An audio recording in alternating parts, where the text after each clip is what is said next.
temos a alegria de convidar o Padre Roque, que vai trazer o tema para a gente do protagonismo juvenil, como expressão e metodologia tipicamente salesiana, pistas de como apoiar e apostar na potencialidade dos jovens à ocupação dos espaços de liderança.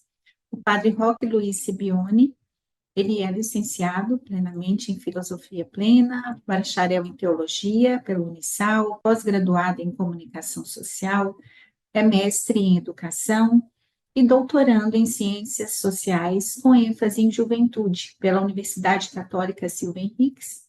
Ele tem a sua tese concluída e depositada, aguardando a data da defesa. E o tema da sua tese é Projeto de Vida no Ensino Médio e Pandemia. O Padre Roque atualmente está gerente do Unisal na unidade de Campinas e ele é pró-reitor de Extensão Pastoral e Ação Comunitária do Unisal. É uma grande alegria, Padre Roque, contarmos com a sua presença, sua participação, por gentileza. Seja muito bem-vindo. Olá, bom dia a vocês. Agradeço primeiramente o convite e também de poder participar, né, deste encontro tão significativo para a ação salesiana social em âmbito de Brasil e também o convite que me foi feito para a gente também poder apresentar alguma reflexão sobre, né, este caminho que a Rede Salesiana Brasil também está fazendo, de modo particular, sobre o manifesto, né, das juventudes, né? Então, uma alegria grande, né? E espero também poder contribuir aí com vocês com alguma reflexão, tá? A minha fala, na verdade, ela está organizada a partir de 3 pontos, né? Discutindo um pouquinho sobre algumas ideias sobre protagonismo, depois protagonismo juvenil, e o protagonismo juvenil enquanto metodologia, né, a partir daquilo que me foi também pedido, né, e espero poder também atender às expectativas de vocês, tá bem?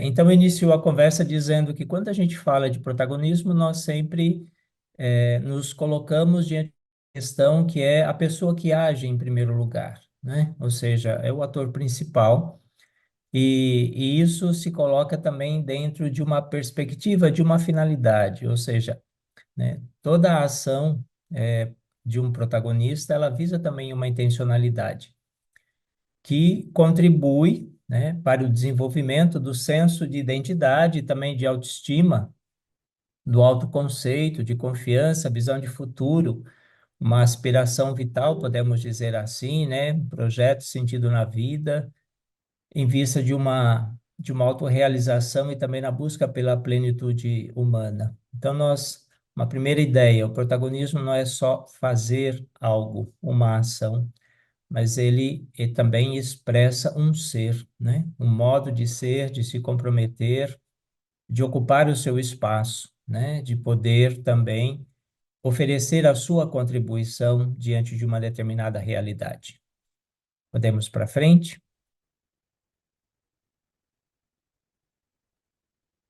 Depois, vimos também no âmbito social, né, que quando nós falamos também do protagonismo, ele pode ser aplicado a diversas instâncias, né?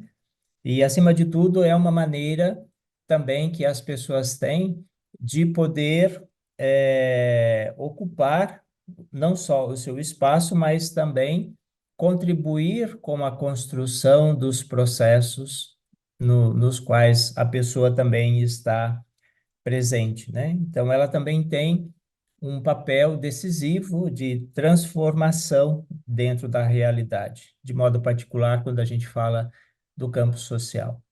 E a partir desse pressuposto, né, nós podemos também ter presente que o protagonismo juvenil, ou melhor, o protagonismo, quando aplicado a estes sujeitos, né, que nós nomeamos como juvenis, ele precisa partir de uma realidade muito concreta, que é a realidade do jovem, né? Então, quando nós falamos de protagonismo, nós sempre falamos de um sujeito, de uma pessoa que vive essa experiência, que se exercita, que busca também oferecer a sua contribuição na transformação da realidade do curso né, da história, dos tempos e assim por diante, né? Para isso, eu trago também um pensamento do Papa Francisco, que está contido na Christus Vivit, onde que ele diz que os jovens são protagonistas do nosso tempo e membros ativos da Igreja, né? Não objeto de discursos. E, e aqui a gente também tem uma chamada de atenção, complementando um pouco a fala também da irmã Claudiane, né? Porque às vezes nós falamos muito sobre protagonismo, só que nós somos muito resistentes ao protagonismo juvenil, porque no fundo, muitas vezes nós queremos que eles sejam protagonistas ao nosso modo, do nosso jeito, para aquilo que a gente quer, e não em vista do desenvolvimento, né, daquilo que é próprio deles, né? De pessoas que estão crescendo, amadurecendo, se empoderando, construindo suas visões de mundo, podendo influir também no curso dos tempos. E a partir daí, então, um questionamento que a gente pode fazer: se protagonismo é exercido por um sujeito concreto, né? Quem são, então, os jovens ou as juventudes, né? As adolescências que estão conosco em nossas frentes de missão? E aqui a gente também trabalha, né, uma questão que é problematizadora da condição juvenil, né? Quando a gente fala de juventudes, adolescências ou infâncias, a gente fala do quê? De sujeitos concretos que vivem uma realidade muito singular, muito particular. A gente não pode mais trabalhar com o conceito de que todos os jovens são iguais, que todos os jovens vivem as mesmas condições, que todos os jovens têm as mesmas oportunidades, que todos os jovens partem, né, de pressupostos, podemos dizer assim, de direitos que já estão garantidos. Não, cada um vive uma realidade muito particular. Então, é uma maneira que a gente tem não só de usar uma palavra que talvez está mais em moda, mas de fato de compreender quem é o sujeito jovem que nós nomeamos como jovem. Qual é a sua vida, qual é a sua história, quais são os seus sonhos, quais são os seus medos, quais são as suas inseguranças, né? Quais são os seus projetos de vida, né? Acima de tudo. Então, são esses vários componentes que vão ajudando a gente também a problematizar o sujeito jovem que nós queremos que seja protagonista, tá? Podemos ir para frente? Então, aqui, mais uma vez, né, uma expressão do Papa Francisco dizendo assim: queridos jovens, não olheis a vida da sacada, né? Para dizer, há necessidade de a gente também entrar na vida, assumir a vida, a realidade, o contexto, por mais difícil que seja.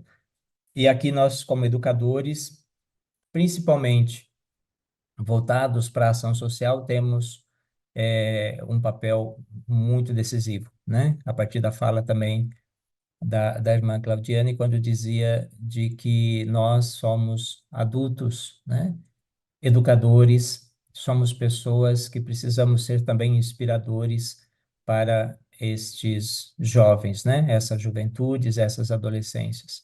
Então ele diz assim: sede servidores dos pobres, né? Protagonistas da revolução da caridade, né? Esse é o grande apelo que o Papa Francisco faz às juventudes, né? Protagonistas da revolução da caridade e do serviço, né?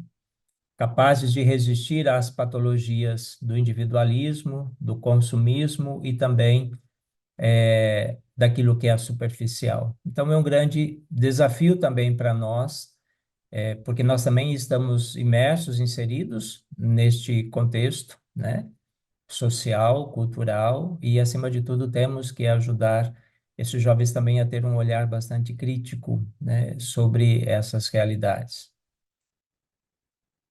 Podemos para frente? Então, quando nós falamos do protagonismo, né, também o documento final do Sínodo dos Bispos diz que um dos grandes traços dos jovens contemporâneos é justamente o compromisso social, né? E para isso, eles também têm esta necessidade de ir ocupando os seus espaços, né? Então, o próprio Sínodo da Igreja reconhece que há jovens que podemos dizer assim, que são indiferentes às situações, às realidades, às condições, aos contextos nos quais vivem, mas há muitos outros jovens que estão comprometidos com esta mudança. Assim como sempre houve, né, no decorrer da história, né? Então, o nosso olhar precisa se voltar justamente para aqueles que vão ocupando também o seu espaço, para que eles também sejam referências positivas, provocadoras para outros jovens que muitas vezes ainda não se sensibilizaram para esta realidade, como dizíamos, de poder oferecer a sua contribuição para a mudança do curso da história, né? Da transformação das realidades, dos contextos, né? E por isso eles devem ser também acompanhados e encorajados para fazer sobressair os talentos, as competências e a criatividade dos jovens. Então, nós que trabalhamos com a educação, nós temos uma responsabilidade muito grande, que é fazer aflorar, não é? Ou seja, sair, tirar de dentro, podemos dizer assim, esse é um pouco o conceito da educação, né? Aquilo que já são potencialidades, competências, habilidades presentes na vida dos jovens, ou seja, a educação tem esta finalidade de ajudar a fazer com que esses sujeitos possam desenvolver o melhor de si, o melhor que tem, as suas criatividades, potencialidades e assim por diante. E por isso precisam ser acompanhados e também encorajados, porque muitas vezes nós podemos ter um olhar muito pessimista sobre os jovens, não é? Porque sem se dar conta que o nosso pessimismo muitas vezes também os desmotiva, né? Então, o educador é aquele que precisa também ter este olhar de que ele é alguém que existe para, né? Ele assume um papel bastante importante, né, na construção do conhecimento e também na inspiração da vida daqueles com os quais ele está, embora não é o único, tá? Podemos ir para frente. Então, a Christus Vivit também nos fala de que quando nós olhamos para essa dimensão do protagonismo já dentro de uma perspectiva de metodologia, ou seja, né, um meio para, né, nós vamos perceber que a próprio Christus Vivit já faz uma referência àquilo, podemos dizer, que é muito nosso salesiano, né? De oferecer lugares apropriados aos jovens, para que eles possam gerir a seu gosto, entrar e sair livremente, que os acolham e onde lhes sejam possível encontrar-se espontânea e confiadamente, né? Para que eles possam fazer de fato as suas experiências e ali manifestar e viver aquilo que é próprio deles, né? Isso não significa ser algo bagunçado, algo desordenado, algo que não tem acompanhamento, né? Mas, ou seja, todos nós sabemos que, de modo particular para nós, enquanto família salesiana, a educação ela se dá dentro de um contexto, de um ambiente que educa, né? Então, somos nós também que temos que garantir isso. E a Christus Vivit também faz menção a algo que é muito nosso, embora sabemos que não nasceu com Dom Bosco, né? Os oratórios, mas Dom Bosco foi o grande propulsor disso para o seu tempo e acreditamos que também para os tempos de hoje se torna uma referência bastante significativa, que são os oratórios dos centros juvenis, né? Onde que os jovens podem fazer esta experiência de se sentirem acolhidos, de ali também poderem compartilhar, como dizíamos, suas alegrias, suas tristezas, seus medos, suas inseguranças, mas que, acima de tudo, eles também sejam encorajadores de outros jovens, né? E aqui a gente ouve muito aquilo que o Papa Francisco também tem dito para nós, de que, assim como toda a nossa família salesiana, de que o jovem, quando ele assume esta consciência de que ele é cristão, de que ele é cidadão, de que ele é uma pessoa do bem, de que ele é comprometido com uma causa, ele também se torna fonte de inspiração para outros jovens, né? É no sentido de que os jovens possam ser os educadores, evangelizadores, né? Propulsores, podemos dizer assim, daquilo que eles também almejam, né? E a gente sabe que eles têm uma influência muito maior, talvez, do que até mesmo nós, adultos, para inspirar outros jovens dentro deste sentido, tá? Então, quando a gente fala também dessa dimensão do protagonismo juvenil enquanto metodologia, eu trago um relato, né, do padre Pascoal Chaves, que foi reitor-mor dos Salesianos, né, de um texto, na verdade, já um pouco, vou dizer antigo, né, mas de alguns anos atrás, é onde que ele utiliza essa expressão, né, fazendo referência também a um outro pensador psicanalista, né, ele diz assim: amo os adolescentes com todos os seus conflitos, os adolescentes que enfrentam, quem sabe, com a revolta o que lhes cria obstáculo. Vi adolescentes que pensavam ser heróis e conseguiram ser simplesmente vítimas. Que os adolescentes sonhem, vivem de futuro e de um futuro desenhado por eles e com entusiasmo até mesmo das ilusões.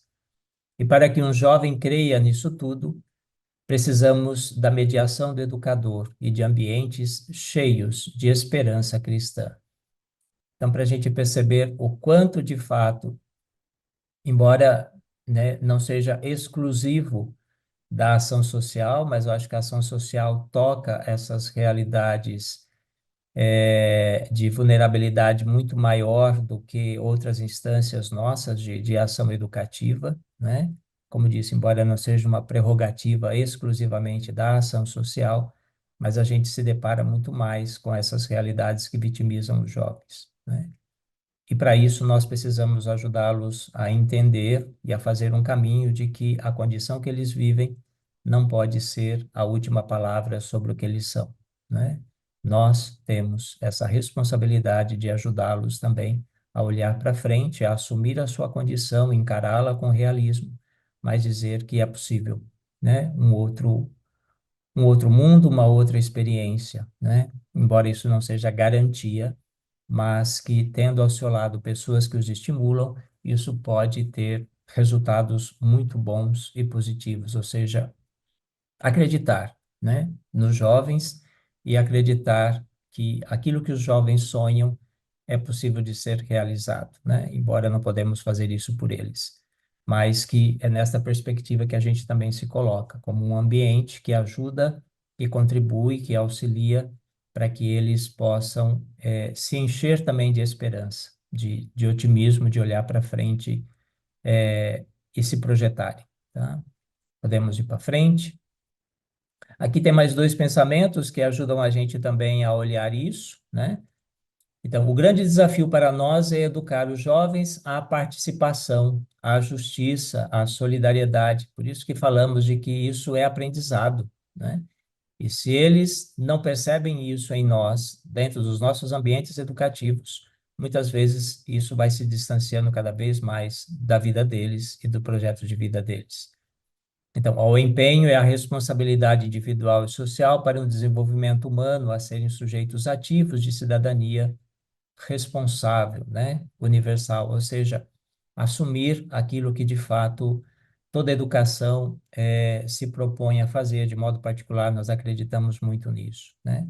De que é o jovem, né, que assume a sua condição e o seu compromisso com a mudança da sua vida, com a mudança também do seu contexto, ou seja, né, contribui, oferece, né, o melhor de si para a mudança também e a transformação da sociedade. E mais uma vez o padre Pascoal Chaves também fala que para nós a educação é o instrumento mais precioso e importante para a construção de uma sociedade mais justa e solidária, né?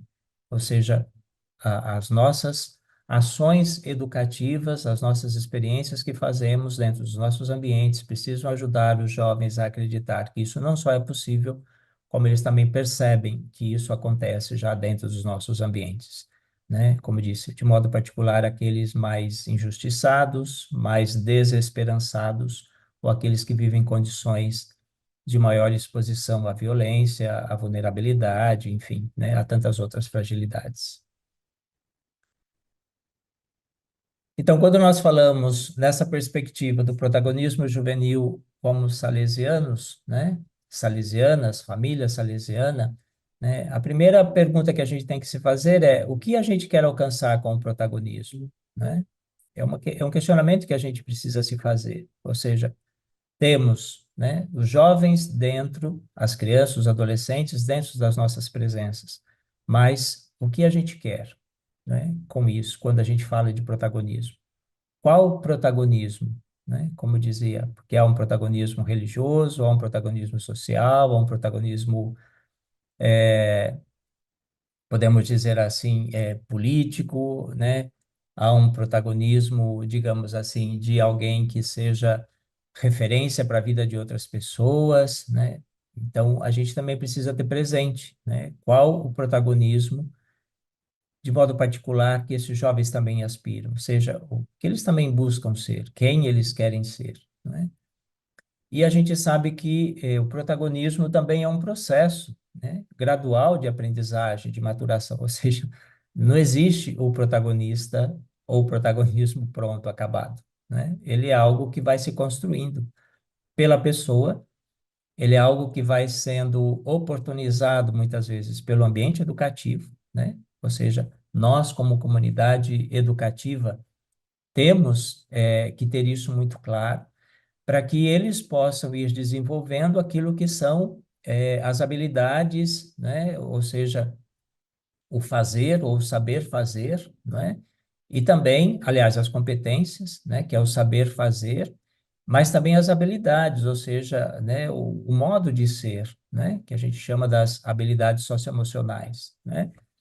E tudo isso vivido dentro de um contexto, por um sujeito que é muito concreto, dentro de uma condição de vida, de uma cultura, né? Não é a mesma coisa a gente falar de um jovem de sexo masculino, de um jovem de sexo feminino, e toda essa questão de gênero, assim como já foi expresso, né, na memória daquilo que foi a experiência de vocês também em Aparecida, né? Não existe o jovem perfeito ou só o jovem que a gente quer ver. Então, os nossos olhos precisam se abrir para o jovem real, que é aquele que chega e não aquele que a gente quer ver. Que muitas vezes a gente até discursa sobre, mas na hora de acolher o jovem na sua condição real, a gente não é capaz, né? Porque ele não está adequado aos conceitos de juventude que a gente tem, ou aos critérios, ou aos valores, né? Então, é para isso que nós existimos, né? Se existimos como família salesiana, uma família de educadores, né? É justamente a gente partir da realidade que é o jovem, é aquele que está conosco, é aquele que chega, que ele não escolheu aquela condição, mas ele vive esta condição. Então, isso para nós tem que ser uma prerrogativa que não pode ser esquecida, né? Porque senão a gente sempre fala de um jovem que não é o jovem que está conosco, né? E tudo aquilo que a gente oferece não consegue atingir porque, de fato, ele não se percebe acolhido, né? Ele não se sente acolhido por mais que o nosso discurso possa ser um discurso de acolhida, né? E tudo isso, como dizia, é vivido, é fomentado também dentro de um contexto, dentro de um ambiente, assim, educativo, acompanhado por uma SEP. Então, não existe protagonismo sem acompanhamento, né? De modo particular para nós, família salesiana, porque nós temos o ideal de jovem, né? Como já mencionado aqui, né? O bom cristão, o cidadão honesto, né? Mas essa experiência de uma vida que se abre à experiência de Deus, né? De um relacionamento com Deus, de uma vivência em sociedade, ela se parte de um sujeito concreto. Então, nós temos que reconhecer isso e oferecer a ele as condições para que ele também possa, ao ir compreendendo isso, ir assumindo isso e vivendo aquilo que é possível da sua condição diante deste grande ideal que nós acreditamos, propomos, né, e oferecemos também para ele como um caminho, né, como um processo, né? E aí todas as ações que temos, elas estão em vista disso aí, tá? Podemos partir um pouquinho mais? Isso. Então, o protagonismo, enquanto metodologia, ele concebe, né, o jovem enquanto destinatário e sujeito dos processos das ações educativas, né? Ou seja, ele não é só o destinatário da ação, ele também é o sujeito da ação, que possibilita a transformação do jovem.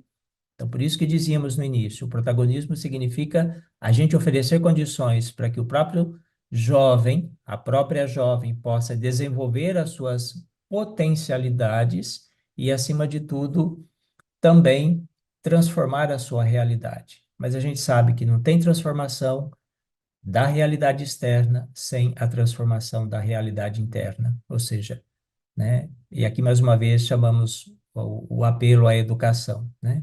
Nós educamos a pessoa para que ela possa se transformar e com isso transformar a sua realidade, o seu contexto, e não o contrário, né? Muitas vezes nós queremos que as pessoas mudem a sua realidade, porém não oferecemos a elas condições para que elas possam olhar para si e reconhecerem as transformações que elas também foram realizando nas suas próprias histórias de vida e trajetórias de vida.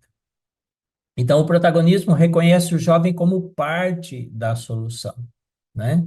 Ou seja, ele tem algo para contribuir e ele é um sujeito ativo, né? Atuante neste processo, né? Então, nós acreditamos que ele tem algo a dizer para nós, ele tem algo para dizer para a realidade, que nem sempre é aquilo que a gente quer ouvir, que nem sempre é aquilo que a gente julga que tem que ser, né? Mas que seja a partir dele.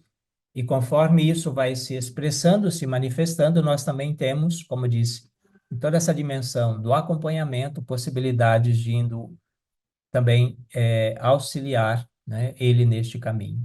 Então, mais uma vez, se o jovem é parte da solução, né, ele também favorece. Esta experiência favorece a sua autoestima, a sua autonomia, a possibilidade da construção de um projeto de vida que faça sentido também para ele, e não de alguém que haja em uma determinada realidade, sendo que isso que muitas vezes não faz sentido também para ele, não é? Ou seja, ele precisa assumir isso como causa, para depois ele também se envolver com ela. Podemos ir para frente, por favor? Aqui também trago algo que acredito que seja do conhecimento de vocês, que é parte de um documento já da Comissão Nacional da Pastoral Juvenil, onde que diz que a intuição pedagógica do associacionismo, que já é uma metodologia, né, um modo, né, aquilo muito próprio nosso, a dimensão dos grupos, né, não deve ser compreendida como fim, mas como meio, já que o centro do processo pedagógico não é o grupo, mas a pessoa do jovem. Ou seja, tudo aquilo que nós fomentamos, propomos, né, de associacionismo, de experiência de grupo, de outros nomes que podemos dar também a estas experiências, é sempre em função de desenvolver as potencialidades dos jovens, né? Ou seja, o grupo não existe para si, ele existe para o jovem poder perceber que ele chega num determinado momento, outro determinado momento ele vai ter que deixar isso, né? Mas o grupo precisa provocá-lo neste desenvolvimento daquilo que é próprio seu, né? Que a gente chama de associacionismo ou as várias modalidades que podemos ter aí dentro das nossas presenças, onde que os jovens também possam se organizarem para discutirem, viverem, proporem algo que seja mais voltado também para as suas necessidades, interesses ou experiências, tá? Podemos ir para frente? Então, para isso, nós precisamos propor espaços para essas práticas e vivências capazes de permitir ao jovem se exercitar como fonte de iniciativa, liberdade e compromisso, né? Então, nós somos aqueles, enquanto comunidade educativa, devemos propor essas experiências, né? E também que seja em vista de torná-los autônomos, livres, responsáveis, solidários, né? Competentes enquanto agentes de transformação. Ou seja, o protagonismo visa também, podemos dizer assim, empoderar a jovem, o jovem, a adolescente ou adolescente em vista, né, de que ele possa depois assumir isso como sendo um legado seu, tá? Podemos para frente. Então, os jovens são partes integrantes da comunidade educativa, né? à qual dão o seu aporte original e criativo, de acordo com a idade e o grau de maturação. Isso é bastante importante para a gente ter presente. É uma referência que consta nas linhas orientadoras, né, das Filhas de Maria Auxiliadora, né, no documento, justamente nessa perspectiva de que se os jovens são parte da comunidade educativa e nós existimos para eles, né, eles precisam dar a tônica daquilo que nós também julgamos que é necessário, né? Mais uma vez, voltamos a partir da realidade do sujeito, a partir da sua condição, a partir de um caminho que a gente chama de gradualidade, não é? Então, eles estão no centro da missão educativa, chamados a ser protagonistas do crescimento e da vida da comunidade, ou seja, qual a contribuição que o jovem também oferece para nós enquanto comunidade educativa, porque senão ele sempre vai ser um sujeito ativo, aliás, um sujeito passivo, né? E a gente nunca vai conseguir, embora que esse nunca pode ser muito forte, né?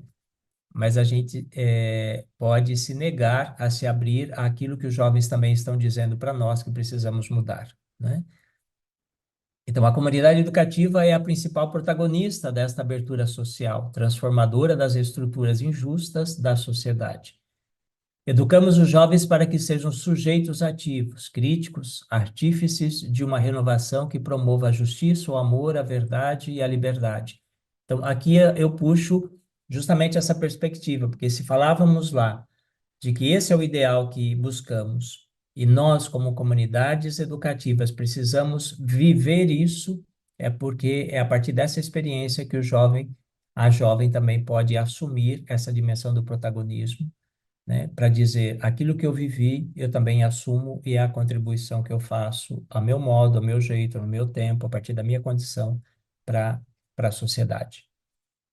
Podemos para frente e já caminhando também um pouco para a nossa conclusão. E com isso, as linhas orientadoras também das Filhas de Maria Auxiliadora, não só, nós também, enquanto salesianos, trazemos muito isso, que é a experiência do voluntariado, ou seja, criar oportunidades para que os jovens possam fazer a experiência, né? E aqui temos, como eu dizia, enquanto associacionismo, essa dimensão de diferentes modelos, formas, etapas, gradualidades de poder permitir que esses jovens possam fazer a experiência, né? Que muitos se abrem a partir da experiência vivida, né?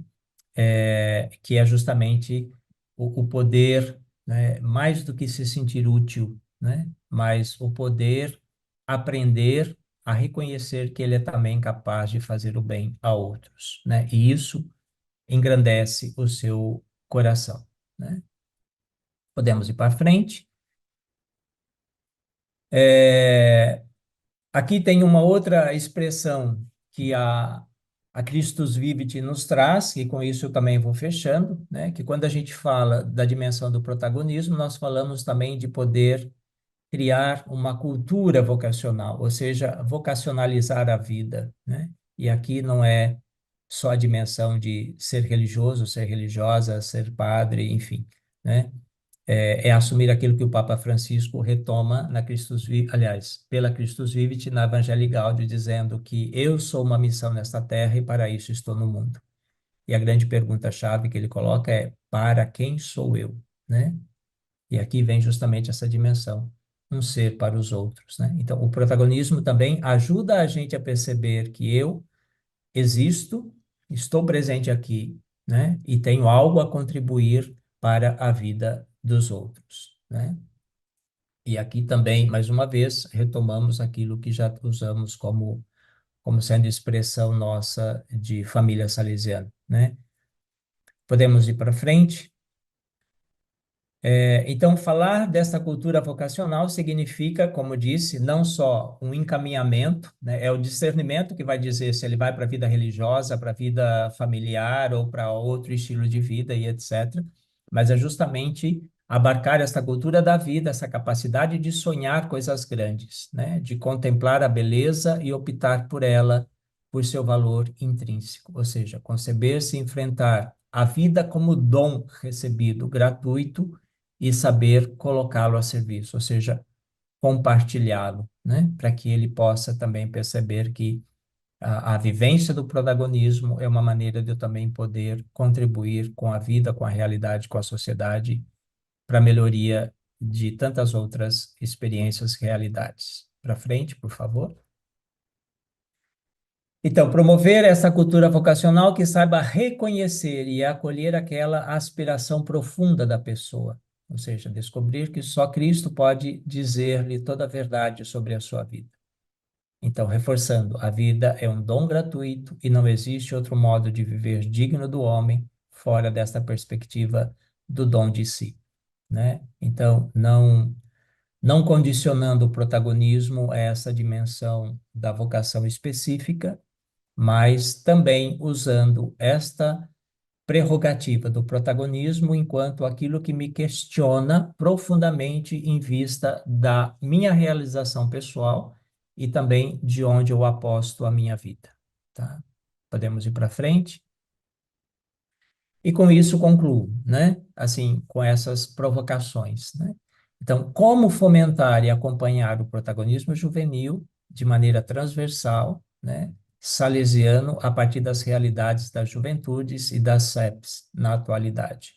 Lembrando que estamos em determinados contextos, culturas, geografias e assim por diante, trabalhamos com determinados sujeitos que vêm até nós, não os escolhemos, mas para dizer, se falamos de protagonismo, nós temos que criar as condições para que eles possam vivenciar essa experiência. Quais aspectos nos favorecem e quais outros nos desafiam enquanto CEP relacionado a isso, né? Porque se nós existimos para eles, né? Se nós, ao menos pedagogicamente, né? Salesianamente sabemos o que queremos oferecer para eles, o que temos que já são, podemos dizer assim, proposições e aquilo que nos desafiam também, por justamente a necessidade de termos que conhecer quem são esses que estão conosco. Depois, quais compromissos assumimos com eles, como colocá-los em prática. Depois, no planejamento de cada presença salesiana e que seja factível também no nosso cotidiano, tá?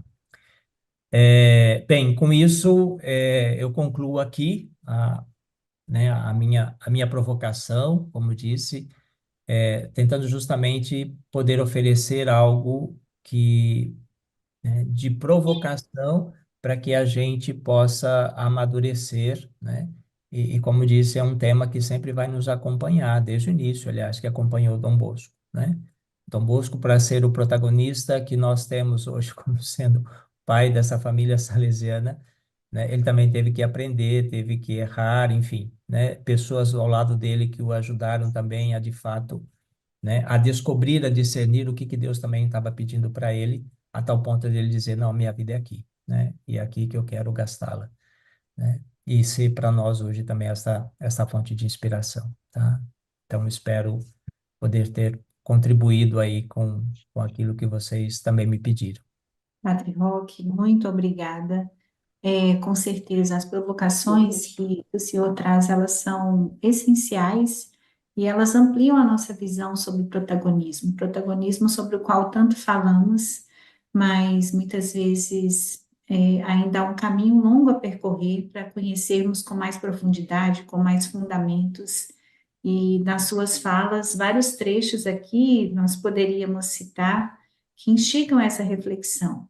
Mas um ponto que eu registrei e que dialoga muito, inclusive, com a estreia desse ano, né? Aquilo que os jovens sonham é possível de ser realizado.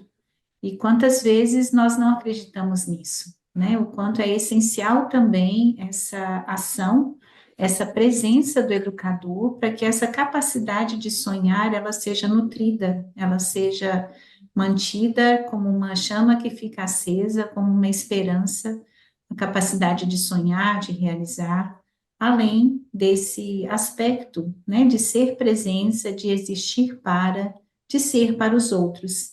Essa fala de Dom Bosco, essa frase que o senhor cita ali, Deus nos colocou no mundo para os outros, o quanto ela é forte, o quanto ela é significativa, e se refletirmos sobre ela, o quanto ela faz a diferença nas vidas de tantos jovens. Então, agradecemos por sua generosa contribuição, por sua presença no ENAS,